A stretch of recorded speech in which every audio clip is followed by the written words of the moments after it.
Us. We said it couldn't be done. I never said such things. I never said such things. Okay. We're neither optimistic nor pessimistic. We're just here. Sure. Yeah. Sure. Man, oh man. All right. A little bit of chaos and disorder. But that's a normal day. But here. that's every day. That's your average day. Right. Whoop, Yeah. As you kick the stand. This is why we can't have nice things. I'm watching From Russia with Love right now. Oh, Frank's watching From Russia with Love right now. And how do you feel? Does it feel good? Are you a fan? Are you a James Bond fan? I haven't seen that since I was 12 years old. Yeah. When it was the coolest movie I'd ever seen. Yes. And so I still harbor those thoughts. And I hope if I ever do get around to revisiting it, yes, that I still feel that way. Well, and yesterday we were with, wait a minute for you guys to join us to tell you about yesterday. Yeah. Hello from Cedartown, Georgia. Hello, Cedartown, Georgia. I'm sure it's a beautiful place to be. You live in a very beautiful state. Hang on. Oh, good. And the dogs have joined us. It's all going well, my friends. It's all going well. It's a beautiful state filled with filmmakers. Oh my God, yes. I'm in a Bond mood. I get that. I understand. My husband and I still haven't seen the new one, which we very much want to, but have not yet had time.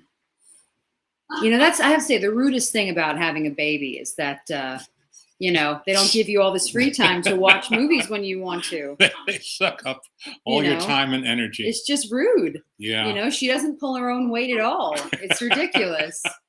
And that's at nearly 5 weeks. Yeah. It's about time. How dare she? Hi, Rhonda. I just opened up your gift. Thank you so much. You and Casey are so thoughtful. I really, really appreciate it. I have to tell you, this child of mine is getting spoiled rotten by all of our friends who are just gifting her and sending love. And I'm so grateful that this little girl gets to sort of have that kind of welcome and so many people caring about her. I'm very, very, very, very grateful. Yes. Your mother and I are equally pleased and equally impressed. Yeah. And she acquired a new legion of fans yesterday, but we'll get to that. Yes. So hello from San Antonio. Hello, San Antonio. Hello. Ken says, why didn't Alice like licorice pizza? Can you talk about licorice pizza yet? Yeah. Okay, go for it. Why didn't Alice like licorice pizza? She just didn't connect to it. Yeah. And it's a very personal film that Paul Thomas Anderson made about growing up. Well, memories of growing up in the San Fernando Valley, which is where we are. Which is where we are, and which he has explored before. Yes. In earlier films. And this one is just a series of vignettes. Yeah. With a loose thread tying them together. And hello from Brazil. Hello, Brazil. Oh my goodness. Hello, Brazil. I just met somebody named Astrid, and I asked how she spelled her name, because the only other people I know are famous people I don't know personally. There was an actress in the 1930s named Astrid Allwyn. And then in the early 60s, with the coming of Bossa Nova to the U.S., one of the first big hits was Stan Getz on an album playing Girl from Ipanema and Desinfenado and the other early Bossa Nova songs that captured our hearts. And the vocalist was an Astrud with a U, Gilberto. And she's Astrid, this young lady I met the other day.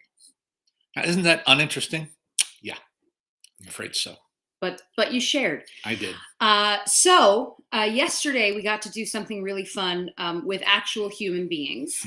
My dad joined the other authors at the Hollywood Heritage Museum, which is the Demille Lasky barn, where The Squaw Man was filmed in Hollywood, at which time it was situated on Selma Avenue and Vine Street. And then in the 30s, about 20 years after that, Cecil B. DeMille had it, I think he's the one who engineered this, had it moved physically to the Paramount lot. For $1. No, I know. Had it moved to the Paramount studio lot, where it sat for decades being used as a gymnasium. Yes. It's just an outer shell, of a building. And then Paramount said, no, we need the room. So they said to the nonprofit Hollywood Heritage, okay, you can have it. I think either free or for $1. Yeah. But it's got to be off this premises in Yeah. like 2 weeks, like 10 days or something like that.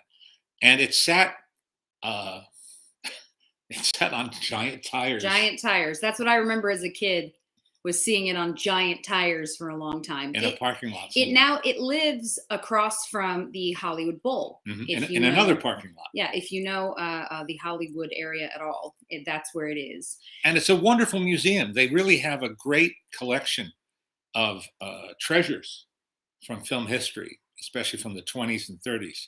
So we sat down where my dad was going to be signing, and I looked over and I said, "Oh, we have that painting." And my dad said, "Yeah, I donated it." I was like, "Oh, okay, so we don't have that painting anymore." It was just really funny to sit, and it was right there across from me. I went, "Oh, I didn't imagine that there would be 2 of these." There aren't. Ours now lives there. That's very funny. So yeah. And but yesterday was their Author's Day, so there were either 11 or 12, something like that, and most of them friends of yours. Yes. So it was funny to sit down, but we did it in real life. Everybody had to be vaxxed, everybody had to wear masks, etc. But it was just nice. And Mark Wanamaker was there dressed as a full-blown cowboy. Yep. Mindy Johnson, who is incredible. And this ties into many of you have mentioned that today is Walt Disney's 120th birthday. Mm-hmm. Doesn't look a day over 100. Yeah. So to tie into that, we'll get into some of what she does. But yeah, it was just a blast. It was so Carrie much fun. Beecham was there. Yeah, Carrie, of and course. James Curtis, whose new Buster Keaton biography is due. William Wellman Jr. And I don't want to forget anybody. No, several other. Rocky Lang and Barbara Hall, who did this wonderful book called Letters from Hollywood. Mm-hmm. That's a great book that people ask about gift books. Yeah, that's a great gift book because you don't have to be a diehard or know a whole lot to appreciate these letters written from famous people to famous people, and they've reproduced them visually. Yeah. So you see the stationery, the typos, everything. Yeah. And some are handwritten even. So it's really neat. Yeah. And just a room full of people like that. Steve Rubin, who did the James Bond Encyclopedia. Yes, which is why I mentioned, and Right. he was talking to us a little bit about the new one and how he feels, and what he likes and doesn't like, and who he'd like to see the next Bond be. All of that. So as I say, it was really fun to be with everybody. Yeah. And Mary Mallory, another Hollywood historian. Yep. And Hollywood Heritage is a nonprofit that fights the good fight here in LA, along with the Los Angeles Conservancy, to try to protect and preserve buildings, neighborhoods, artifacts, and it's always a fight. Yeah. Because progress doesn't care about any of those things. And not just that, but so many of these places are located in areas that are now up and coming or are already big, and they want that space. And that's nice, but they can't have it. So they do a lot of good stuff. And they operate this museum. It's an all volunteer effort. And if you come to Hollywood, or if you live here and you've never been there, it's only open, I believe, on Saturdays. Yeah. But go. You should really go and see this wonderful place, and and see the stuff they have. Yeah.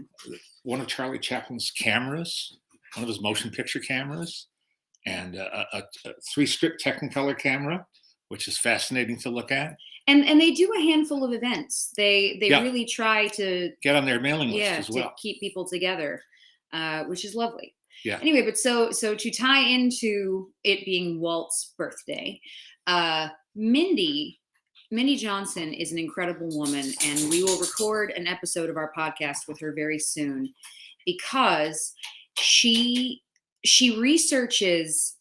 All of our friends who are archivists, they do this because they love it. You don't do this for the money. Let's put it that way. You do this because you love it and you want to share that love and that passion. And Mindy is such a wealth of knowledge. She is a scholar, but not a stuffy scholar. Not at all. She's a very nice person and a very articulate person and a very determined person, because she is interested in uncovering the long forgotten or long neglected careers of women in animation from the very earliest days of silent film. Yeah. And I learned something I didn't know yesterday. Well, I learned a lot of things I didn't know yesterday, but there's a popular myth that was propagated by the Disney Studio publicity department, I guess, that when they were making Snow White and the Seven Dwarfs, they wanted to add color to Snow White's face. They wanted to give her little touches of rouge on her cheeks, so they used their actual, lip rouge. Nope. But it's a good story. It's a good story, and I swallowed it. But no, it's a more interesting story of inventing and innovating. Yeah. Done by women. Years ago, it pops up every few years. Somebody says, "Oh, did you know that there's a scene in Snow White where the animals are copulating?" Oh yeah, please. No, come on. All of that stuff is BS anyway. Right. It's too stupid. It shows how little you know about animation. Yeah. Animation has to go through the amount of work and the amount of human beings that have to see it. That's right, including Walt's sister-in-law, Hazel Sewell, who was the head of the ink and paint department. Yeah. So it wouldn't exactly have slipped by her. No. But it's fun that people like to make stuff up. Yeah. Good for them. Yeah. Anyway, but Mindy has many books, and I recommend them highly. She also does. She appears at D23 when that happens, and she teaches. She's just a brilliant woman, and her books are so worth getting, really and truly. She did a lovely one on Tinkerbell. Yeah. They say just lots, and the big one, the big ink and paint one is gorgeous. Yeah, it is a gorgeous book. This is one of those coffee table books you could use as a coffee table. It's massive. That big. It's massive, but it's incredible, and I can't recommend it enough. I'm going to quickly because once you start talking about Walt Disney, you won't stop. So I'm just going to quickly answer some of the questions that you guys have that you can answer faster. One being, who do you think will be the next Bond? And I'll tell you, because we've talked about this before, and I stand by this, and it's only recently that more people are talking about this, but Richard Madden, who is from, most people know him from Game of Thrones, but he works a lot. He's Scottish. He's gorgeous. And he was just asked on a red carpet, and his publicist pulled him away before he could answer. So now some people are speculating that he could be the next Bond. I think he's fantastic. What did I just see him in last week? Yeah, you did. What did you just see him in last week? You've been watching a lot of movies. Yeah. And I can't keep up. Oh, Eternals. It wasn't last week. He's in the Eternals. Yeah, yes. But I think he would be great, because the whole point with Bond is that it has to be, it has to be someone you believe can do the things that Bond does. Yeah. So they have to be charismatic. And he has to call it charisma, call it cool. Yeah. But he has to project that. Yeah. Without seeming to work at it. Yeah. You have to. And if that person, that's why when people have talked about Idris Elba, there's so many names that have floated around forever. There are a number of people who I think could do a great job with it. Mm-hmm. But yeah, he's sort of the first one that pops into my mind, in part because a lot of people don't know him. Yeah. And could easily become a Bond. He's worked a long time, right? But a lot of people don't know his name. And so I feel like he would be an easier person to put in, as opposed to putting in someone people know very well, who would be so-and-so as Bond, right? Versus just Bond. Right. 20 years ago, let's talk about Clive Owen. Yeah. And he would have been a perfect fit. He still could. He's great. But yeah, there's a lot of options, and I think everybody sort of has an opinion on it. Eric just saw Ghostbusters Afterlife and has mixed opinions. You showed it in class. You showed it as your final film of the semester at USC, and Jason Reitman came down with it, which was really cool. And Stefan Sonnenfeld, who worked on the color imaging, and who is a very interesting man. talk about him later on. Yeah. I really liked it. There you go. It's a slow burn at the beginning, a really slow burn, and you keep waiting for it to kind of kick in. Yeah. When it does kick in, I think it's really good. And the backstory that Jason and his writing partner created ties up with the original film very well. And at the end, it's touching, which is not a word you expect to use describing Ghostbusters. Yeah. So there you go. Yeah, everyone thought it was better than the reboot, which Mhm. is not saying a lot. Poor Yeah. Paul Feig. And did you see the new West Side Story? You can talk about that because everybody else is. Yeah. No. Oh yeah, the whole internet is. You can do it. Seriously, seriously. Yeah, the entirety of the internet has talked about it Well, from that night of screenings, from yeah. the premiere and everything else. Well, it's of course a meticulously well-made film, as you would expect from Steven Spielberg, and Don't bury the lead. You liked it. I liked it. I had some reservations, and I can go into detail about that later on. I did like it. I think it's a worthy remake. Yeah. If you're going to remake West Side Story, Yeah. which I'm not sure is a great idea. Yeah. But then I feel that way about almost all. Yeah. remakes. And Mommy liked it a little more than you. Mhm. And a number of our friends who've seen it sort of feel the same way. Musically first rate. Yeah. And And a great part for Rita Moreno, yes, which Rita Moreno and as my pal Pete Hammond put it, in the Ned Glass role. Ned Glass is the character actor who plays the owner of the yeah. luncheonette, drugstore, whatever that business is, that sort of neutral turf in the West Side. And it sets up, this film does set up what was happening on the West Side of Manhattan at that time, and preparing for the building of Lincoln Center, the slum clearance. And it's just a few touches at the beginning. It's not heavy-handed, but you get the idea. You get the idea very well. And I thought the leads were very good, and the camera work, the staging. Yeah. So the short answer is you liked it. Yeah. Didn't love, but liked. And I was reminded of how much I love all those songs. Yeah. I was humming them to myself all the next day or two. They're easy to hum. They're They're easy to hum. yeah, which isn't true of very many Stephen Sondheim No. songs. No. But of course, Leonard Bernstein was his collaborator, and yeah, it's quite something. Yeah. So, like with everything, some people are going to love it. Some people are not. Some people are going to get into it. And hopefully, I always hope people watch the original and understand, that it's not, you're not meant to judge it. That's my biggest complaint is that do not watch the original and sit there going, this isn't right. This isn't right. That person's not Hispanic. Yeah. That's not this. This Yeah. is not that. Yeah. Please don't do that. Yeah. First of all, it serves no purpose. And you have to just kind of watch it and enjoy it, which we can say about a lot of older films. Yeah. You just need to set things aside for a second, realize that no one was doing anything to be offensive, There was no malice. Uh, there was no, conspiracy. You watch George Takiris and tell me that he's not fantastic. Yes, he was Greek. Not quite Hispanic, but Greek. But that's the thing is he wasn't cast as them going because we won't have no, it was they cast him and he's fantastic.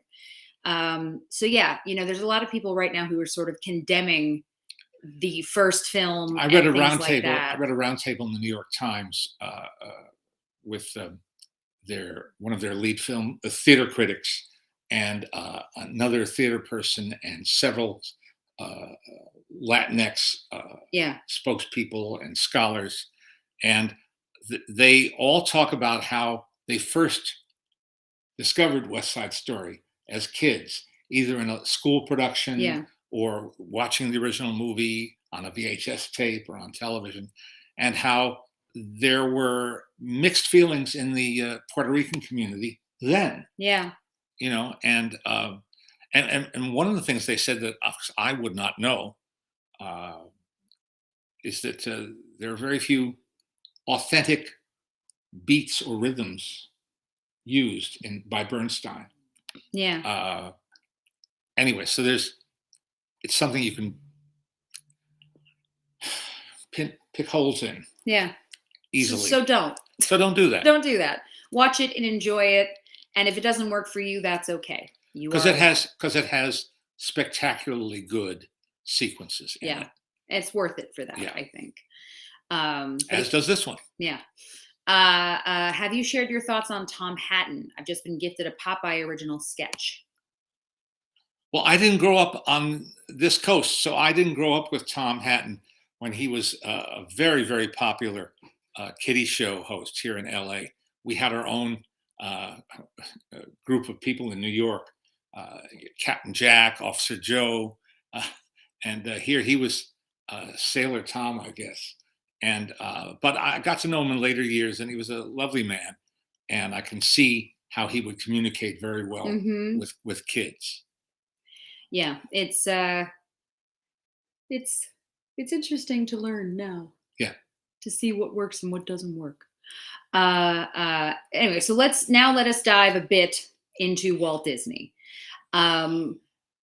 Whenever people say to you, who could you meet, dead or alive, that kind of a thing, you always say Walt Disney. Yeah. The first thing I will say, and it's the most important to us, is that people will always be determined to tear down his legacy, to tear down who he was, all the rest of it. So I will just begin by saying, not racist, not an anti-Semite, not sexist. And also not perfect. Yeah. He was a human. He was a human with prejudices and faults like any other human being. And but I think those are overridden by his genius. I don't throw that word around.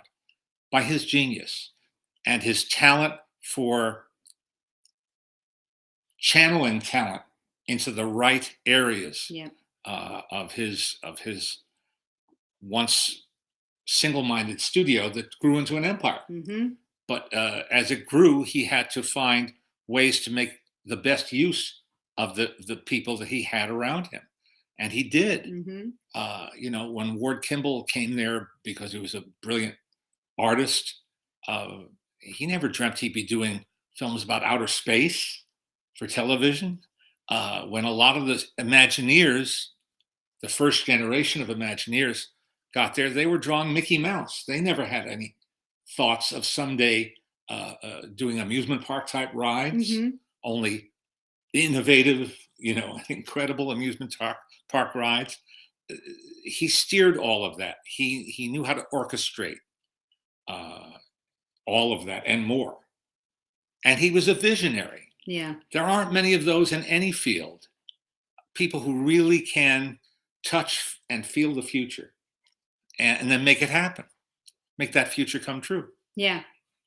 I think that one of the gifts that you've had, that I've had, is we've known so many people that worked with Walt one-on-one, that knew him very, very well. We also knew his daughter, Diane, who was an incredible woman, and her husband, who also just passed away recently, Ron Miller. We know the granddaughters. There's we're very, very fortunate to have a working sort of perspective, but also a personal one. Right. And I talk about that. I have a whole chapter about that in my book, Starstruck. Getting close to Walt through people who really did know him. Yeah. And I don't deceive myself that I now know. No, of Walt course Disney, not. Of course not. But I know more about him. And when you meet enough people, and they all say the same things, they all say the same things. He could be intimidating, but not cruel, but intimidating to people. People who worked for him, they wanted to make him happy. But again, that's not a negative. It's that they wanted that. Yeah. As you would. And as things became more successful, as different movies became more successful, they really wanted to make him happy and to do their very best for him. And remember that for a lot of those young people he worked with in live action, they have incredible stories with him. Mm-hmm. We're so lucky, to speak The to someone. Musketeers. The Musketeers have incredible stories. Remember that the only reason Annette Funicello remained Annette Funicello and didn't become Annette Smith is because of Walt Disney, who said, you keep your name, you be proud of your name, Because she had some pressure to make a simpler name, Foon. Americanize her name. Imagine Annette Foon, Annette Cello. That's a big one. Our friend Ryan is saying that he loves the interview you did with Diane on one of the Disney Treasures. Yeah. Yes. Again, Diane was fascinating. Yes. And I'm going to do a program with the Walt Disney Family Museum. Yeah, coming up, which is exciting. So it's free. You just have to register for it. Mm-hmm. If you go to their website, yeah, it's pretty easy to find, and they're pretty active on various socials and websites and whatnot. They're pretty easy to find. But again, to hear from so many people, these wonderful stories, talking to all of our animator friends, and when I was little, a number of the 9 old men were still alive. Yeah. And so with that, let me tell you, when you're a kid looking at Ward Kimball, that man was a cartoon. He was a cartoon. You'd stare at him and just like, what are you, sir? Yeah, lots of those memories and moments. And of course, we've been lucky as well to go to where they've rebuilt his office on the Disney lot. Yes. Here in Burbank. Not rebuilt, but sort of reproduced. I mean, they rebuilt because they had to build all the different things to make it fit. Remember, they put in the kitchen part and all of that. Oh, that's right. They built. A lot of it was built. But again, it's amazing to feel just a little bit like somebody. And as they say, it's a blessing with someone like Walt Disney. I always joke that I've had a funny experience because I grew up with both the Roy side and the Walt side. Roy the fourth and I grew up together. We went to school together. So I had both sides of Disney surrounding me my whole life. But yeah.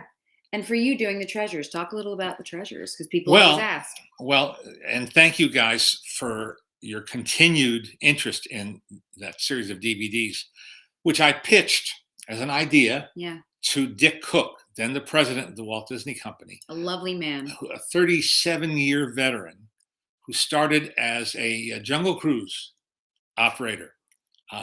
And other luminaries started their careers there too. And then he moved up to a monorail operator at Disneyland here in California. And then he eventually became the head of Walt Disney Buena Vista Distribution, the company that actually releases the films to theaters, which is now called in a somewhat lumpy way, Walt Disney Studios Motion Pictures. I don't even know. Anyway, and Dick Cook was a very approachable guy, as I came to learn about the year 2000 or so. Yeah. And I saw him at a couple of events, screenings and things. And I went over to him and said, "Can I pitch you an idea?" He said, "Sure, let's have breakfast." He loved having breakfast meetings. And there was a place in Burbank, in Toluca Lake, right near where we lived and right near the studio too. So we had an 8 a.m. meeting and he was already seated. And I got there on time, but he got there first. And I brought a one-page pitch, but I didn't need it. I had the all the stuff in my head that I wanted to tell him. What I wanted to do was what we did. A series of this is during the transition from VHS to DVD. So DVD was already in place, but it hadn't yet completely been adopted as the home video format of choice. I said, you've done these scattershot Best of Donald Duck and Best of Mickey Mouse collections, but there's no rationale behind them. You could do the same thing in an orderly way, in a way that would appeal to the buffs and the Disney aficionados and not turn off the family buyers who just wanted a bunch of Mickey Mouse cartoons. So nothing lost there, but a lot to be gained. And essentially, and no censorship, nothing cut, nothing trimmed, nothing, left on the floor. Yeah. And he essentially said, "Let's do it." The shortest pitch meeting ever. Yeah. Now it took time to get. Ryan's asking if you still have that page anymore, that pitch page. I wonder. With the way you save things, it's a possibility. It's a possibility. It is a possibility. And then took months to get the contracts it drawn wasn't up immediate. and all that. But we set to work, and 37 volumes later, each volume having 2 discs in it, it came to an abrupt end when Mr. Iger fired Dick Cook. And then everything that was Dick Cook related became kind of poison. You couldn't do it. But I can't complain about a 9-year run. No. And you got to really do what you wanted. Yes. You did what you wanted. It was a lot of work. Yep. I mean, Jeff Curdy produced the first several years, and Eric Young produced the rest. And they both went the extra mile because they're both Disney buffs themselves. And so, we really tried to make them the kind of programs we wanted to see. Yeah. If we were just consumers, this is what we wanted to see. And it was a great experience. Yeah. A great experience. And man, it was so much fun filming. Yeah. There was a day that you filmed with the Mouseketeers on the lot, on the stage, on the sound stage, and they got out the curtain. First, I walked to stage 1. I walk onto stage 1. It's Walt Disney Studios, Burbank, California. And there is the Mickey Mouse Club curtain, which I've never seen in person. And it's in color. Yeah. It was never broadcast in color. So even people who might have conceivably seen it never had a chance to see it that way. And then we had a bunch of the Mouseketeers there, and they were all wonderful. Yep. They're lovely people. And you have made an honorary Mouseketeer on 2 separate occasions. Yes. They gave him a hat and everything. Yep. There are no words to describe it. No. I mean, you don't get to actually relive your childhood. You get to, rekindle memories. But I felt like I was reliving my childhood because when I was a kid, I went home from school every day and turned on the TV to watch the Mickey Mouse Club. Mm-hmm. And here they were. Yep. All except Annette, who already was not well. a recluse because of her illness. Multiple sclerosis. Yeah. And but her best friends from the Mouseketeer days, Shelley Fabre and this is terrible. Which I don't know which one it is. It'll come to me, folks. And her husband spoke to us. Yeah.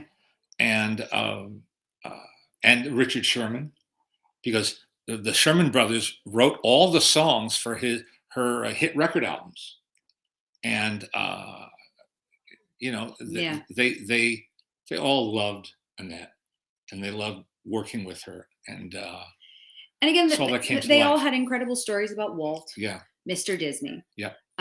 Many of them still refer to him that way, Mr. Disney. Mm-hmm. And he treated them beautifully. Yeah. That's the number one thing, we've talked to you guys about when we spoke to Haley Mills, and she has gone in detail really of just how supportive he was. Yes. And kind. And as I say, a lot of those young people have happy memories because of the way they didn't have a lot of interaction with him. They were too busy. Yeah. They were busy rehearsing new dance numbers and new skits. They worked hard. Yeah. That's lovely. Is it your name, Ian? Said it may sound corny, but the Treasure series got me through a very difficult time in my life. Well, that's meaningful. I'm so glad. Thank you so much. I'm glad. And then James, my friend James, says we've been showing our 2 kiddos the Treasure DVDs, especially the Mickey Mouse Club. Need to start that love of Disney history early. Well, I think you and I know well that it's not going to be an issue. That's Hugo. Yeah. Hugo's dad there. Hugo and Felix, who are possibly the 2 cutest young gentlemen that I've ever met. But they know they're Disney, and they will know they're Disney. Yeah, again, it's just incredible to hear them Hmm. talk about those days and to be there. And of course, everyone working on it is a Disney nut. All of all the people that you worked with. So when you walk into a room with the Mouseketeers, everybody just goes, "Ah." Um, oh man, And I interviewed uh, all the voices. yeah, Yeah, and yeah, several of them have passed on. yeah, Wayne Allwine and Russi Taylor, who were a couple made in yeah. heaven. In the event that you did not know, the voices of Mickey and Minnie were married in real life. And that is just about the most Disney thing that could ever happen. Yeah, and then they both passed away too soon. Yeah, but Too pretty close soon. together as well. Yeah, You know, yeah. they were meant to be. But Bill Farmer's still going strong as Oh, Goofy, Bill will never be stopped. and Tony Anselmo is doing the same as Donald Duck. Yep, And he learned from the original Donald Duck, Clarence Nash. that's right. So talk about passing the torch. Yeah, Just as Wayne Allwine learned from Jimmy McDonald, the sound effects man, who'd been groomed by Walt himself. Walt, of course, was the original voice of Mickey. yeah. And which is why after his passing, his wife, his widow, Lillian, said she couldn't really watch Mickey Mouse because it It was reminded her all too much of her husband yeah. who had died. Ryan's saying, do you wish that they would have released seasons 2 and 3 of Spin and Marty for the Walt Disney Treasures? Well, I would be You happy would to have have done them all all. of them. You would have done all of them. People constantly. I think probably one of the main questions you get asked and have been asked since the series ended Yeah. is when will there be more? Hmm. How can I get them? Why won't they transfer them to Blu-ray? Now it's why won't they put them on Disney Plus? And the best reason I can give you is because they're stupid. That is, I can say that. He can't say that, but No, I can say that. I wouldn't say that. You wouldn't say that. I can say that. They should. And I still cross my fingers that maybe one day it'll happen, because, we want everyone to be able to see it. And yeah, somebody else, a bunch of people are talking about the ones that they have, the ones that they were purchased. As Samuel says, he especially appreciated Zorro and the Scarecrow, Yes, which are great which had ones. great fan interest, and Yeah. and with Zorro. So I work with the people in Walt Disney Home Video, or Home Entertainment, as later it was called, and they were good folks, and we got on well, and but they didn't have the passion. I think it's fair to say, uh, and the only reason they were really doing this was because Dick Cook, their ultimate boss, Yeah. said, "Do it." Well, they knew that I had a back channel with Dick Cook. Hmm. So I never liked to flaunt that or embarrass them in any way or make them uncomfortable. But when it came time to talk about the next season of 4 releases, and I brought up Zorro, they said, "No, uh, we haven't had much luck with TV on DVD." This is a while back now. They said, "We tried the Golden Girls and it didn't do well." I said, "What does that got It's to do not with the same thing. this is Walt Disney's Zorro?" Well, they didn't get it. So that's when I called Dick Cook because I knew he was a Zorro fan. Oh yeah. And I called him and Man has good taste. I said, "Dick, I don't like to bother you, but I'm getting some pushback on doing Zorro." He said, "Really?" I said, "Yeah." He said, "Well, that's something I think I can do something about." And a half hour later, my phone rang. And it was one of the guys in the home entertainment department saying, "What did you say to Dick Cook? He wants us to restore all 78 episodes." And I said, "I just told him I thought we should be doing Zorro, which is the truth." Which is the truth. I didn't go behind anybody's back. Mm-mm. Just made it happen.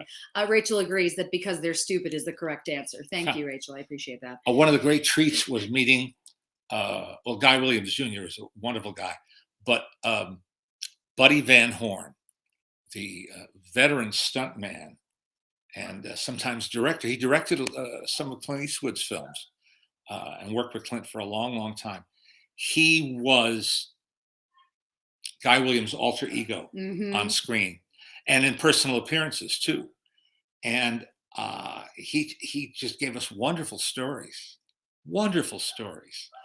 And apparently they did a night at the Hollywood Bowl Am I remembering I this think right? so. I think so. Where uh, Buddy Van Horn was on the top of the shell Yeah. of the Hollywood Bowl in Zorro cape and costume, and either repelled or Some kind of something. slid down into the orchestra, into the pit. And then And Guy Williams took his place. popped up. And there he was. Which is something I wish they would still do, because Yes. if you got some Zorros handling that, I would love it. Yeah, Guy Williams, talk about dreamy. You know, he was great. I do always joke about when Annette Funicello was on Zorro, because she has this one line that has stuck with me, which is her very American and definitely not Hispanic way of. She's supposed to be Spanish in the episode, and she goes, "Gracias, Senor Zorro, gracias," and it's just one of my favorite things to repeat. And I think the Shermans wrote a song for Lonely Guitar. Yes. A few people are asking about Song of the South, of course. I think that Song of the South is one of those things that they've made it into something much bigger, because it's the forbidden fruit thing. Yeah. You've made it so people can't see it, and thusly everyone is going, "Oh wow, maybe I need to find it or something." It's not that bad. It just isn't. It's just a movie. You know, it just isn't that bad. Some folks are asking why, or if you wanted to do a Disney Treasure on that. Oh, well. And you could have. Well, yeah, of course. I mean, we finally pried loose the World War II animation that they had withdrawn from circulation sometime earlier.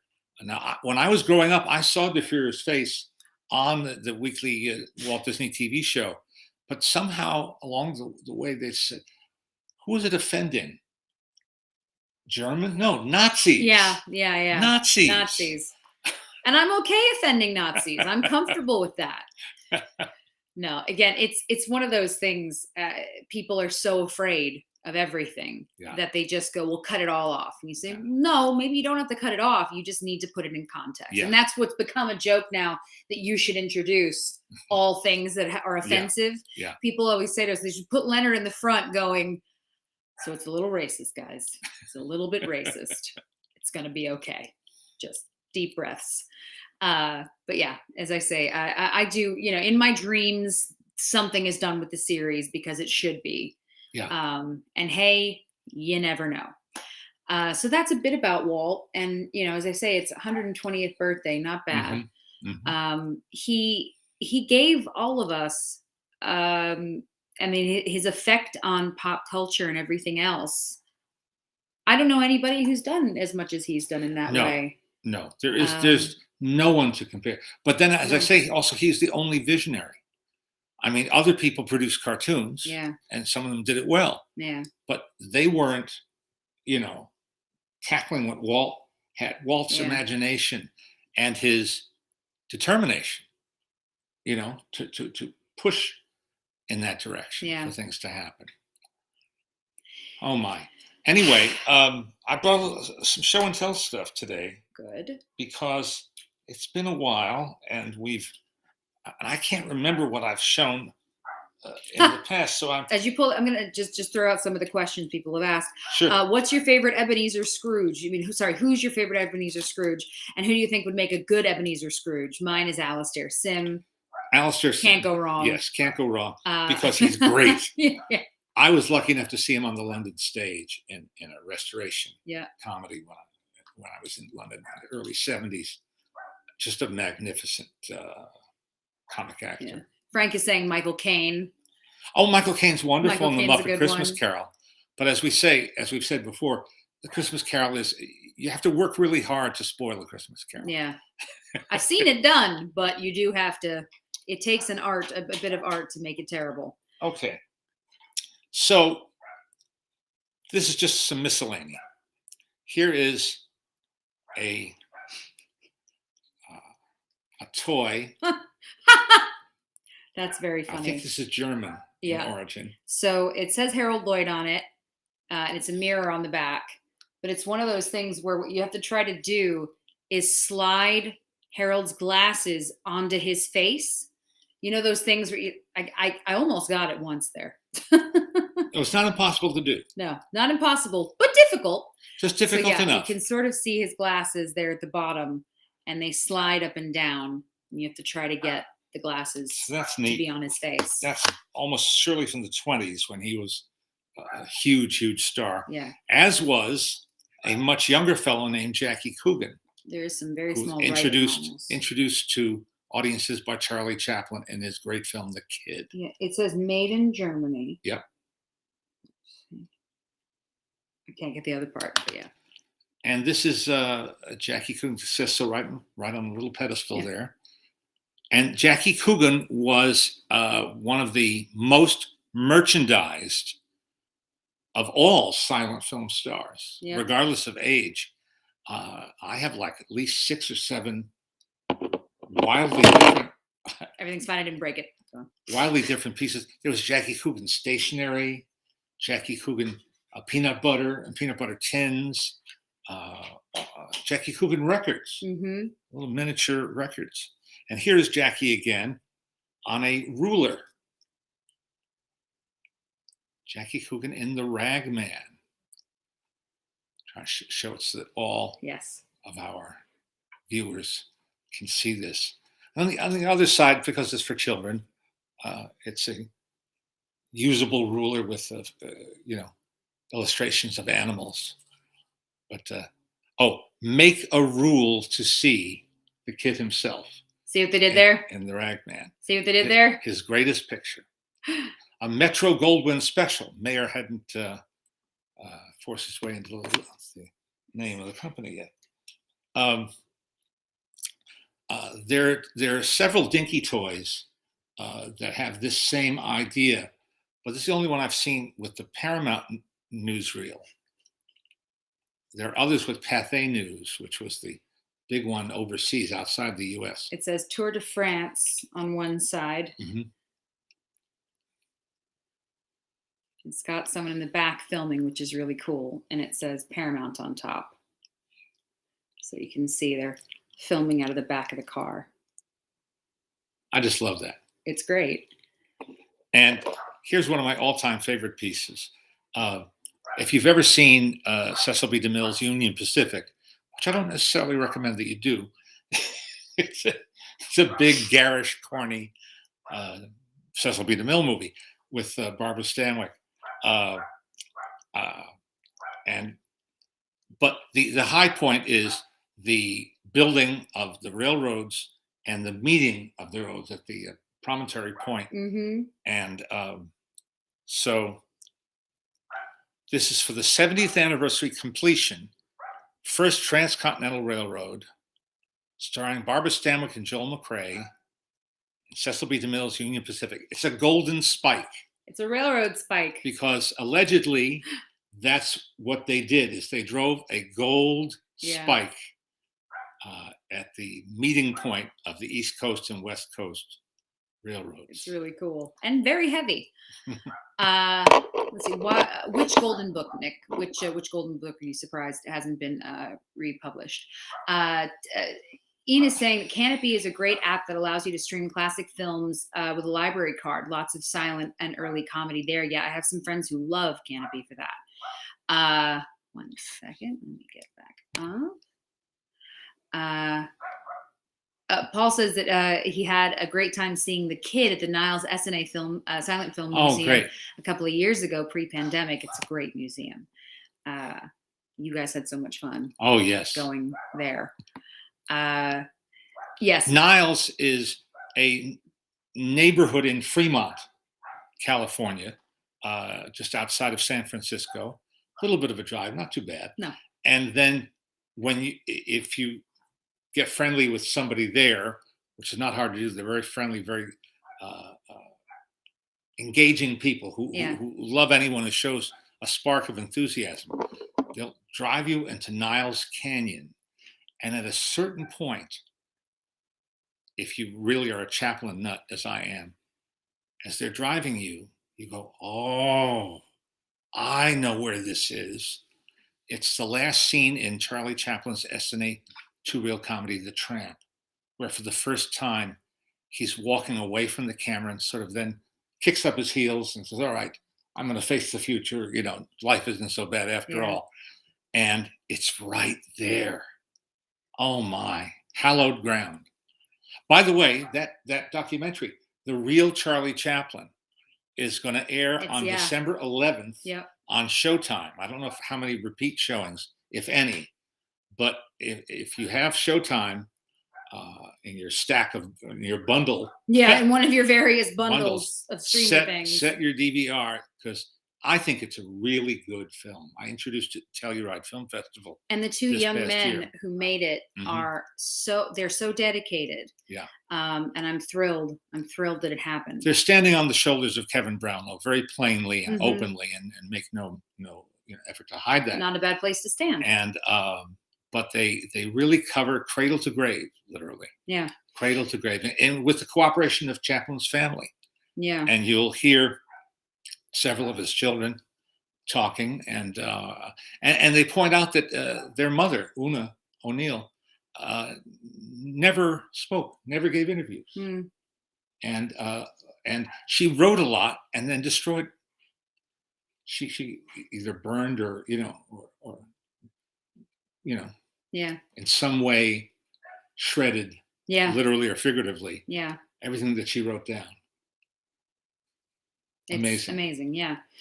Do you have a favorite Droopy cartoon? Ooh, favorite Droopy cartoon. That's hard. I know. That's hard. You know what? Yeah. I'm happy. Oh gosh. Maybe one of the early ones, Northwest Hounded Police. That's a good one. Yeah, it's a good one. Any inductee predictions for the National Film Registry this year?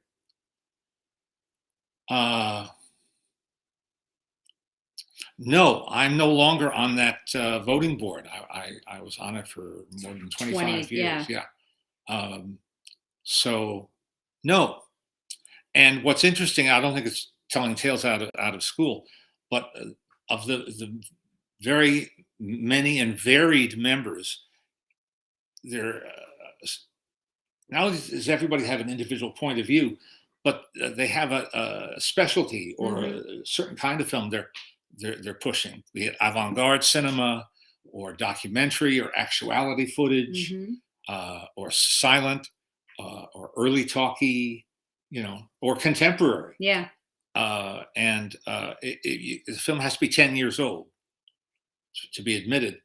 And so every year a new crop becomes eligible. And some people would just, try to emphasize to keep the list fresh. Yeah. I just watched a great documentary called Out of Print about revival movie theaters, especially about the New Beverly. Have you ever been there?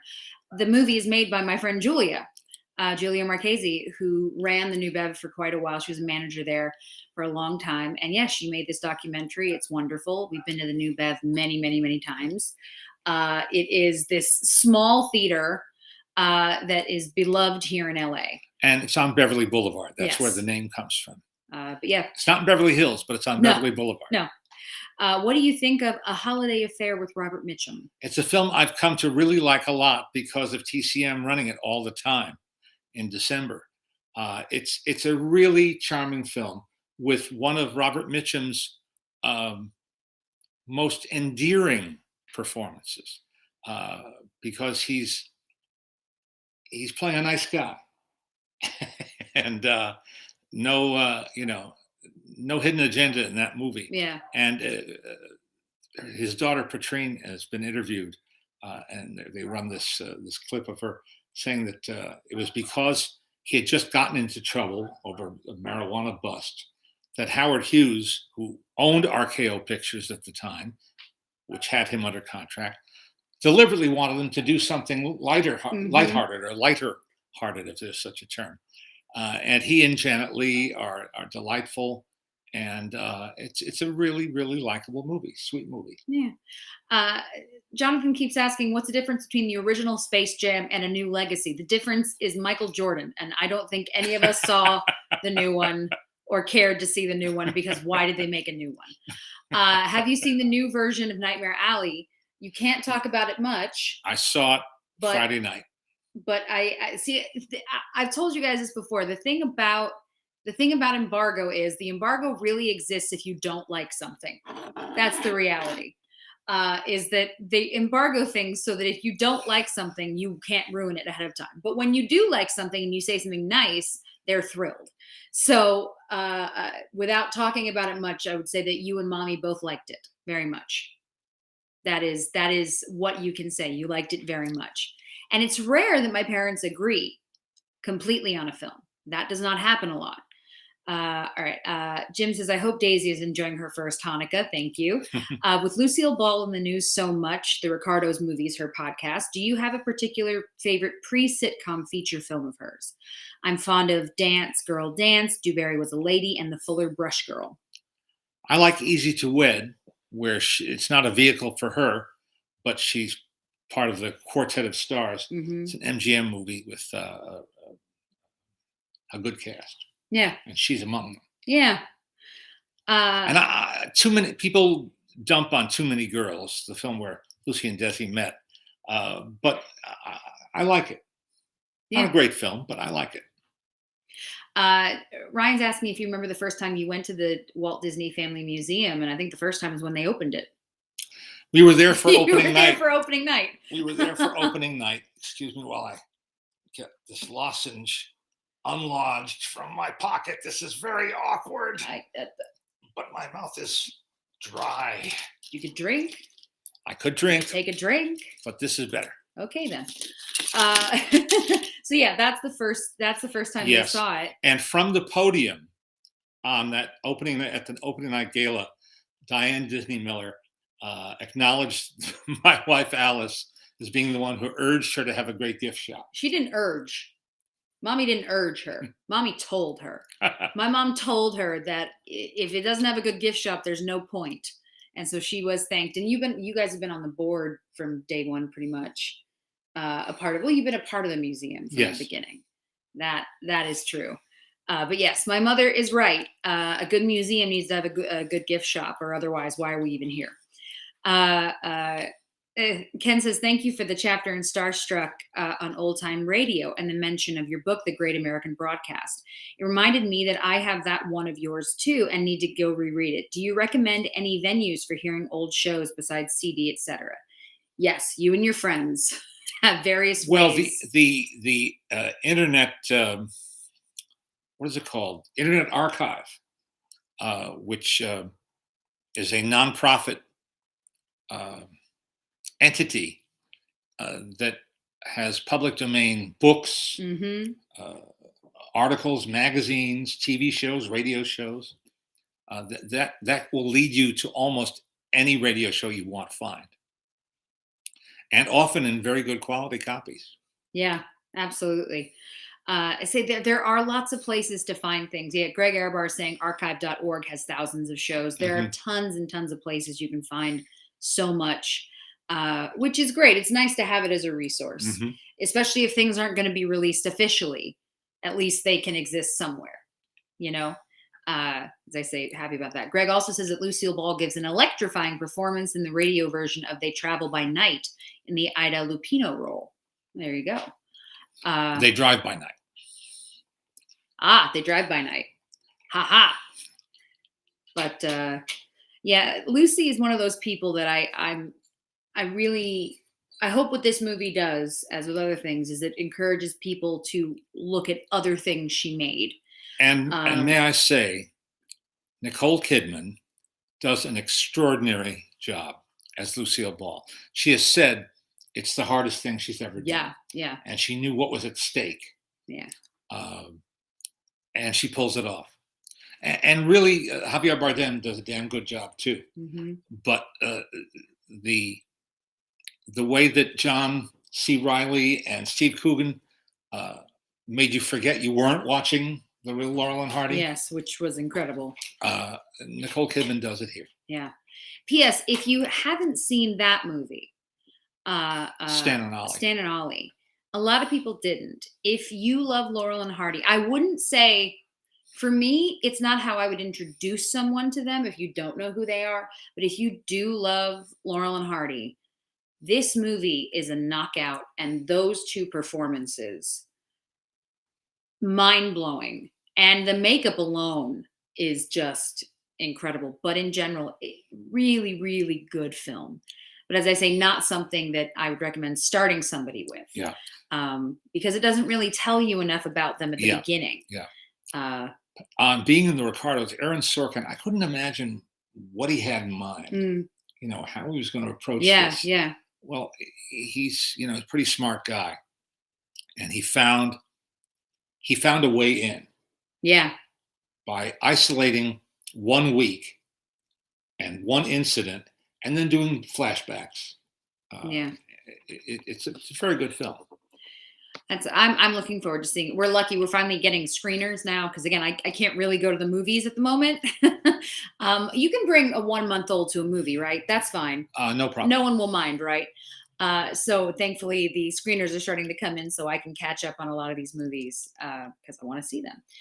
Victoria says John C. Reilly was a revelation. He was just incredible. Oh yeah, Evan. I forgot that. That's right. Evanir didn't like it. Evanir didn't like that movie. Well, Evanir, mostly I agree with you, but on this one, I think that it's incredible. I really, really, really do. The last one we'll do is, Leonard, have you ever interviewed Clint Eastwood? How many times? And what are your perceptions? I will start by saying he's interviewed him a lot. And over the years, some long form interviews. He is exactly the kind of character you think he is. He is Clint Eastwood. My favorite thing is that his now ex-wife was a fan of my dad's, and I wish to God I had a photo of this. She asked Clint to take a photo of her and my dad. I want the photo of Clint Eastwood taking a picture of his wife and my dad. That's what I want in my life. Is that in Santa Barbara? No, it wasn't. It was you and Mommy were at an event somewhere here. Oh. No, because if it was Santa Barbara, I would have been there to take a photo. But yeah, you've interviewed him a lot. An awful lot. And he's a straight shooter. He's not the most talkative guy in the world. But he doesn't clam up. He doesn't give you monosyllabic answers. And especially once he's comfortable with you. I interviewed him on stage for almost 2 hours at the Santa Barbara Tribute, where we do that every year for the Modern Master Award. And it was interesting, how did he come to direct his first film, Play Misty for Me? How'd that happen? How'd he convince them to let him direct, and why did he want to? All of that. We went through all of that. He's funny, quiet. Don't argue with him. But yeah, I've seen him. My favorite still is just how if he doesn't have to wear a suit, he will be in sweatpants and some sort of a golf shirt, like a collared golf shirt, looking just like an absolute mess. But you tell him that he doesn't care. And that is, I have to say, I have great respect for people who get to a point of, I don't care. He'd rather be golfing. He'd rather be golfing or doing anything else. Anything else. He just wants to be golfing and living his best life. And he's earned that. He is allowed to do that because he's Clint Eastwood. But yes. And he has, people have written about this. He has learned how to court the media, the press. Yeah. And he's a master manipulator of that. Not that I feel manipulated when I talk to him. No. But the way he orchestrates his occasional forays into interview land. Yeah, he's a character, and as I say, exactly what you think, it's exactly what you get. You get this larger than life in that sense. Just sort of, it's Clint Eastwood. It's my favorite. So yeah, I love that I've gotten to see him do a lot. One night, I think it was for Flags of Our Fathers. Mm-hmm. I was covering one of the last premieres I covered for Entertainment Tonight. And I'm standing, they had it at the Academy. They had a very short press line.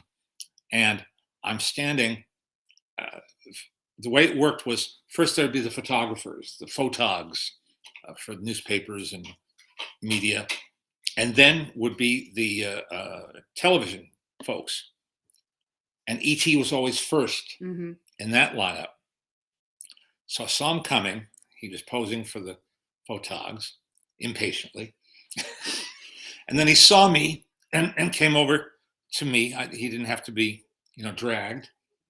And as I'm talking to him, I see that having just slid behind him to go to talk to the other folks, it's Steven Spielberg, who co-produced the movie.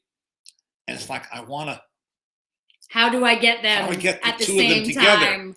And somehow or other I did, because I've interviewed Spielberg many times too. Yeah. So they knew what I was after, and they came together and they bantered a little bit. Yeah. And the next day on Entertainment Tonight, the heading of the story was, "Hey, Scott Eastwood, he's hot and he's single." This is why we can't have nice things. Man. I gave them gold. You gave them gold. I will leave you with this. My mother says that all old Jewish men start to look like rabbis. She's not wrong. The last time that I got to see Steven Spielberg, he was standing there, and genuinely I went, oh my God, if I put something on him, if I give him the yarmulke, and hi Logan, if I do that, then this man is absolutely a rabbi. Just makes me laugh every time I see him now. Thank you, Logan. Logan is saying it's time to wrap up. Are you going to give me the baby to say goodbye? Hey. Okay. Look who's here. Okay. My husband brought our special guest because we're almost done. Hi, my baby. Daisy saying hello again. Hello, Miss Daisy. Hi, my girl. We hope you guys have a good week. And everybody, as always, please stay safe and take very good care of yourselves. That's what we're going to do. And be kind, because we want to raise her in a better world. Mm-hmm. That's what we really want to raise her in a better world, in a world with better movies too, huh? All right, everybody. Is the baby getting accustomed to the dogs? The baby and the dogs love each other. They're doing just fine. So again, grateful for that. So we'll see you guys next week. We'll be back, same bat time, same bat channel, won't we? Okay, bye guys. Take care. Yeah.